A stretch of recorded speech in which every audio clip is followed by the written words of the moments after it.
നിങ്ങൾക്ക് ഡിപ്രഷൻ ഉണ്ടോ എന്ന് അറിയാൻ താല്പര്യമുണ്ടോ? നമുക്ക് പലതരത്തിലുള്ള പ്രശ്നങ്ങൾ ജീവിതത്തിലുണ്ട്.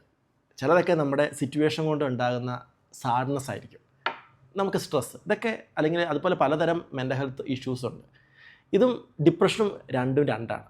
നമുക്ക് സിറ്റുവേഷൻ ഉണ്ടാകുന്ന സാഡ്നെസ് വേറെ, ഡിപ്രഷൻ വേറെ, മറ്റു ചില മെൻ്റൽ ഹെൽത്ത് ഇഷ്യൂസ് ഇതെല്ലാം ഡിഫറെൻ്റാണ്.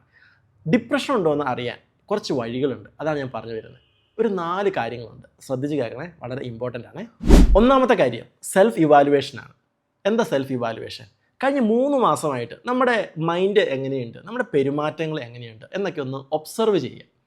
നമ്മുടെ ചിന്തകളെ ഒന്ന് ഒബ്സർവ് ചെയ്യുക. നമ്മുടെ ഫീലിങ്സ് എങ്ങനെയുണ്ട്, എന്തെങ്കിലും മാറ്റങ്ങളുണ്ടോ, നമുക്ക് തുടർച്ചയായിട്ട് സങ്കടങ്ങളുണ്ടോ, നമ്മുടെ ബിഹേവിയർ എങ്ങനെയുണ്ട്, എല്ലാത്തിൽ നിന്നും ഇങ്ങനെ വിഡ്രോ ചെയ്യുന്നൊരു സംഭവമുണ്ടോ, സോഷ്യലൈസേഷനൊക്കെ അവസരമുണ്ട് പക്ഷെ എന്നാലും വിഡ്രോ ചെയ്യുകയാണ്, ഒന്നിനോടും പ്രത്യേക താല്പര്യമില്ല, നമുക്ക് സന്തോഷം തരുന്ന ഒരു കാര്യങ്ങളുള്ളൂ, ജോലി പോലും ഒരു താല്പര്യമില്ല, ഇങ്ങനെ നമ്മുടെ ബിഹേവിയറിൽ എന്തെങ്കിലുമൊക്കെ മാറ്റങ്ങളുണ്ടോ, നമ്മുടെ ചിന്തയിൽ ഭയങ്കരമായിട്ട് നെഗറ്റിവിറ്റി ഉണ്ടോ, നമ്മളെപ്പറ്റി തന്നെ ഭയങ്കര നെഗറ്റീവായിട്ടൊക്കെയാണ് ചിന്തിക്കുന്നത്, ഭയങ്കര ഹോപ്പ്ലെസ് ആണ്, ആരും ഇല്ല എന്ന് തോന്നുന്നു, എല്ലാവരും ഉണ്ട് പക്ഷേ അങ്ങ് തോന്നുകയാണ് ആരും ഇല്ല എന്ന്. അതുപോലെ ഞാൻ ഒന്നുമല്ല എന്ന് ഭയങ്കരമായിട്ട് തോന്നുക, അങ്ങനെ തോന്നേണ്ട കാര്യമൊന്നുമില്ല, അത്യാവശ്യം വലിയ കുഴപ്പമില്ലാതൊക്കെയാണ് പോകുന്നത് പക്ഷെ എന്നാലും ഞാൻ ഒന്നുമല്ല എന്ന് തോന്നുന്നു, ഒരു വർത്ത്ലെസ് ഫീലിംഗ്.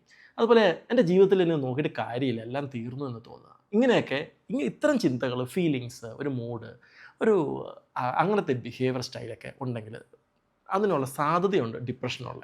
അപ്പോൾ നമ്മളെപ്പറ്റി തന്നെ ഈ കഴിഞ്ഞ പ്രത്യേകിച്ച് ലാസ്റ്റ് ഒരു മാസമായിട്ട് നമ്മുടെ മനസ്സിലൂടെ കടന്നു പോകുന്ന ചിന്തകൾ, ഫീലിങ്സ്, നമ്മുടെ ബിഹേവിയർ എല്ലാം ഒന്ന് ഒബ്സർവ് ചെയ്ത് വെക്കുക. ഇതിൽ തന്നെ ഒരു തീരുമാനമാകുന്ന കാര്യമല്ല, നമ്മൾ അടുത്ത ഒരു ഘട്ടമുണ്ട്, അതിലേക്ക് പോകുമ്പം ഇതൊരു പ്രിപ്പറേഷനാണ്. നമുക്കൊരു ടെസ്റ്റ്, അസസ്മെൻ്റ് ഒക്കെ ചെയ്യുമ്പം ഇത് നമുക്ക് നല്ലൊരു കറക്റ്റ് ഒരു ക്ലാരിറ്റി തരും, നമുക്ക് അവരോട് തുറന്ന് പറയാൻ പറ്റും, അല്ലെങ്കിൽ നമുക്ക് നല്ലൊരു കൃത്യമായ ഒരു ടെസ്റ്റ് ചെയ്യാൻ വേണ്ടി പറ്റും. ഏതായാലും ഈ സെൽഫ് അസസ്മെൻറ്റ് വളരെ ഇമ്പോർട്ടൻ്റ് ആണ്. അതിൽ ചിലപ്പം ചില ഓൺലൈൻ സൈറ്റുകളൊക്കെ നമ്മളെ ഹെൽപ്പ് ചെയ്യും. ഓൺലൈൻ സൈറ്റുകളൊക്കെ ഈ കാര്യത്തിൽ പലതും അത്ര ക്രെഡിബിലിറ്റി ഉള്ള കാര്യങ്ങളൊന്നുമല്ല, നമുക്ക് റിലേ ചെയ്യാൻ പറ്റില്ല, ട്രസ്റ്റ് വർത്തിയല്ല, പക്ഷേ ചിലത് നമുക്ക് നല്ലതാണ്. നമുക്കൊന്ന് ഏകദേശം ഒരു ഐഡിയ ഒക്കെ കിട്ടാൻ വേണ്ടി ചിലപ്പോൾ ബേസിക്കായ ഐഡിയ കിട്ടാൻ ഹെൽപ്ഫുള്ളാണ്. ഏതായാലും ഈ സെൽഫ് ഇവാലുവേഷൻ വളരെ ഇമ്പോർട്ടൻ്റ് ആണ്. രണ്ടാമത് ഒരു ക്ലിനിക്കൽ സൈക്കോളജിസ്റ്റിനെ അല്ലെങ്കിൽ ഒരു സൈക്കാട്രിസ്റ്റിനെ കാണുക എന്നുള്ളതാണ്. അവിടെ 2 കാര്യങ്ങളാണ് സംഭവിക്കുന്നത്. ഒരു ക്ലിനിക്കൽ സൈക്കോളജിസ്റ്റ് അല്ലെങ്കിൽ സൈക്കാട്രിസ്റ്റിനെ കാണുമ്പോൾ ഒന്ന്, അവർ നിങ്ങളും തമ്മിലുള്ള ആ സംസാരം വഴി അവർ നിങ്ങളുടെ ഹിസ്റ്ററിയും നിങ്ങളുടെ മനസ്സിലുള്ള തോട്ട്സും അതുപോലെ നിങ്ങളുടെ ഫീലിങ്സിനും എല്ലാം അവർ കൃത്യമായി ആ ഒരു ടോക്കിൽ ഇവാലുവേറ്റ് ചെയ്യും. അവരുടെ ആ ഒരു ഇൻട്രാക്ഷനിലുള്ള ഇവാലുവേഷൻ വഴി അവർക്ക് മനസ്സിലാക്കാൻ വേണ്ടി സാധിക്കും നിങ്ങൾക്ക് ഡിപ്രഷൻ ഉണ്ടോ ഇല്ലയോ എന്ന്. രണ്ടാമത് അവർക്ക് ചില മെത്തേഡ്സ് ഉണ്ട്, ചില സൈക്കോമെട്രിക് ടെസ്റ്റുകളുണ്ട്, അതുവഴി അവർക്ക് മനസ്സിലാക്കാൻ വേണ്ടി പറ്റും. ഞാനിവിടെ 2 തരത്തിലുള്ള ആൾക്കാരുടെ പേരാണ് പറഞ്ഞത്. ഒന്ന് ക്ലിനിക്കൽ സൈക്കോളജിസ്റ്റ്, 2 സൈക്കാട്രിസ്റ്റ്. ഇവരെ തന്നെ കാണണം, മാറിപ്പോകരുത്. ഈ 2 പേരുടെയും പേരുകൾ ഓർത്തിരിക്കണം. മെൻ്റൽ ഹെൽത്ത് ഫീൽഡിൽ ഒരുപാട് പേരുണ്ട്.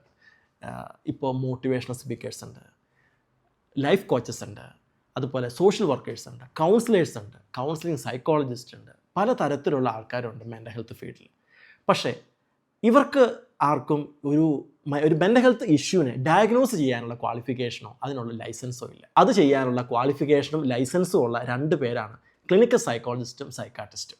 നിങ്ങൾ കാണാൻ പോകുന്നുണ്ടെങ്കിൽ നിങ്ങൾക്ക് നേരിട്ട് ചോദിക്കാം നിങ്ങൾ ക്ലിനിക്കൽ സൈക്കോളജിസ്റ്റ് ആണോ എന്ന്. ക്ലിനിക്കൽ സൈക്കോളജിസ്റ്റ് പറഞ്ഞാൽ സൈക്കോളജി PG കഴിഞ്ഞിട്ട് MPhil ക്ലിനിക്കൽ സൈക്കോളജിയിൽ ചെയ്ത് റിഹാബിലിറ്റേഷൻ കൗൺസിൽ ഓഫ് ഇന്ത്യയുടെ ഒരു ലൈസൻസ് ഉള്ള വ്യക്തിയാണ്. ചില ആൾക്കാരുണ്ട് സൈക്കോളജി PG ചെയ്യുമ്പോൾ ക്ലിനിക്കൽ സൈക്കോളജിയിൽ ഇൻറ്റേൺഷിപ്പ് ചെയ്തു എന്ന് പറഞ്ഞ് ക്ലിനിക്കൽ സൈക്കോളജിസ്റ്റ് ആണെന്ന് പറയും. അവർ ക്ലിനിക്കൽ സൈക്കോളജിസ്റ്റ് അല്ല കേട്ടോ. എന്താ ഇൻറ്റേൺഷിപ്പ്? 1 മാസമുള്ള ഒരു പ്രോഗ്രാമാണ്. അങ്ങനെ ആരെങ്കിലും ക്ലിനിക്കൽ സൈക്കോളജിയിൽ ഇൻറ്റേൺഷിപ്പ് ചെയ്താലൊന്നും ക്ലിനിക്കൽ സൈക്കോളജിസ്റ്റ് ആവില്ല. ചില ആൾക്കാരുടെ ധാരണ ക്ലിനിക്കിൽ പ്രാക്ടീസ് ചെയ്യുന്ന സൈക്കോളജിസ്റ്റാണ് ക്ലിനിക്കൽ സൈക്കോളജിസ്റ്റ് എന്നാണ്. അതുമല്ല കേട്ടോ.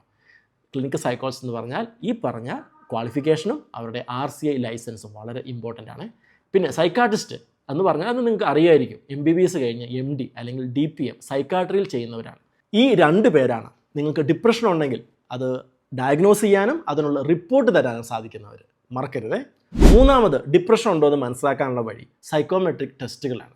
സൈക്കോളജി ലാബുകളിൽ നമുക്ക് അവിടെ ഒരു ടെസ്റ്റുകൾ, നമ്മൾ സാധാരണ ഡയഗ്നോസിസ് ഒക്കെ ചെയ്യില്ലേ, നമ്മുടെ ഹെൽത്ത് ഇഷ്യൂസിനൊക്കെ ബ്ലഡ് ടെസ്റ്റ് ചെയ്യും, അതുപോലെ നമുക്ക് ചിലപ്പോൾ സ്കാൻ ചെയ്യും, അങ്ങനെ പലതരത്തിലുള്ള ടെസ്റ്റുകളുണ്ട്. നമുക്ക് ഫിസിക്കലി എന്തെങ്കിലുമൊക്കെ ഇഷ്യൂ ഉണ്ടെന്ന് അറിയാം അല്ലേ. അതുപോലെ സൈക്കോളജിയിൽ നമുക്ക് എന്തെങ്കിലും ഇഷ്യൂസ് ഉണ്ടോ എന്ന് അറിയാനുള്ള 400-ലധികം പലതരത്തിലുള്ള ടെസ്റ്റുകളുണ്ട്. ഈ ടെസ്റ്റുകൾ ചെയ്യുന്ന സ്ഥലമാണ് സൈക്കോളജി ലാബ് എന്ന് പറയും. ഇപ്പം മിബോ ഉടൻ തന്നെ ആരംഭിക്കാൻ വേണ്ടി പോവുകയാണ്, ഒരു മൈൻഡ് ലാബ്. അവിടെ നമുക്ക് സൈക്കോളജിക്കലായ എന്ത് ഇഷ്യൂവും ടെസ്റ്റ് ചെയ്യാനുള്ള സൈക്കോമെട്രിക് ടെസ്റ്റുകളെല്ലാം അവിടെയുണ്ട്. ഒരു ക്ലിനിക്കൽ സൈക്കോളജിസ്റ്റാണ് സാധാരണ ഇത് ഹെഡ് ചെയ്യുക. ഇത്തരം സൈക്കോളജി ലാബുകളിൽ ചില ടെസ്റ്റുകൾ ചെയ്താൽ നിങ്ങൾക്ക് ഡിപ്രഷൻ ഉണ്ടോ എന്ന് അറിയാൻ വേണ്ടി പറ്റും.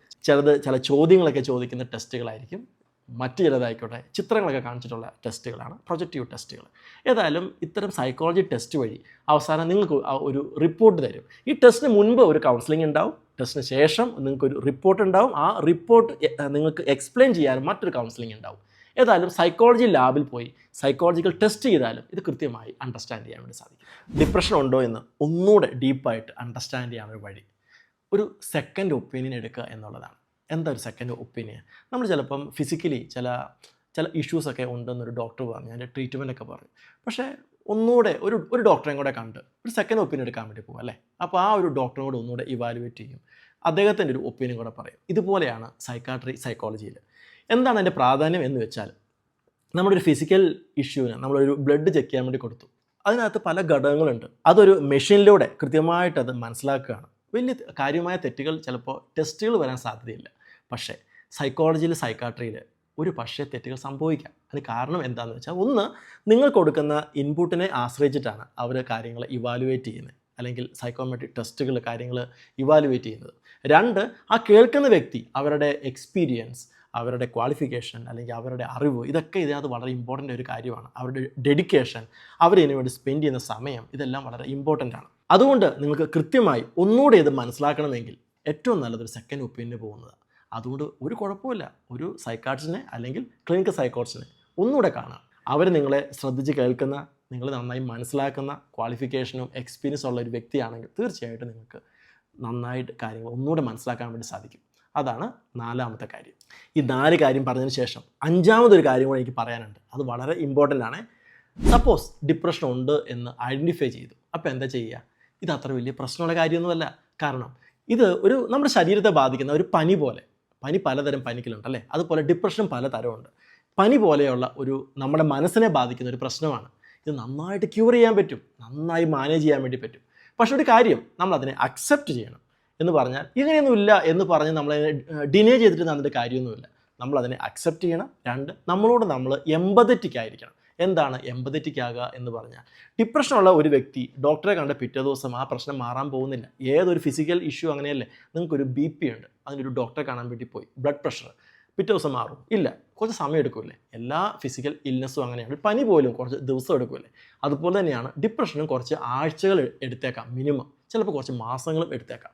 അതുവരെ നിങ്ങളുടെ പെരുമാറ്റത്തിൽ, നിങ്ങളുടെ ചിന്തകളിൽ, നിങ്ങളുടെ ഫീലിങ്സിലൊക്കെ വരുന്ന ആ ഒരു കാര്യങ്ങൾ നിങ്ങൾക്ക് തന്നെ ചിലപ്പോൾ അക്സെപ്റ്റബിൾ ആവില്ല. അല്ലെങ്കിൽ ഇത് നിങ്ങളുടെ ഒരു പ്രിയപ്പെട്ട ഒരാൾക്കാണ് ഉള്ളതെങ്കിൽ അവരുടെ ഇഷ്യൂസ് ഒന്നും നിങ്ങൾക്ക് അത്ര അക്സെപ്റ്റബിൾ ആവാൻ സാധ്യത കുറവാണ്. അവിടെയാണ് നിങ്ങളോട് തന്നെ എമ്പതൈസ് ചെയ്യേണ്ടത്.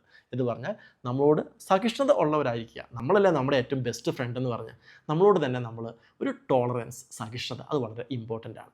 മൂന്നാമത്തെ ഒരു കാര്യം ഞാൻ പറയുന്നത്, ഇതിൻ്റെ കൂടെ ഹോപ്പ്ഫുൾ ആയിരിക്കുക. ഇത് നന്നായിട്ട് ഹീൽ ചെയ്യാൻ പറ്റും, നന്നായിട്ട് മാനേജ് ചെയ്യാൻ പറ്റും. അതിനുള്ള നല്ല തെറാപ്പികളും ട്രീറ്റ്മെൻറ്റും ഒക്കെ നമ്മുടെ നാട്ടിൽ അവൈലബിളാണ്. അതുകൊണ്ട് ഒട്ടും ടെൻഷൻ ആവേണ്ട. ട്രീറ്റ്മെൻറ്റിനോട്, തെറാപ്പിയോട് നന്നായി സഹകരിക്കുക. Okay, by.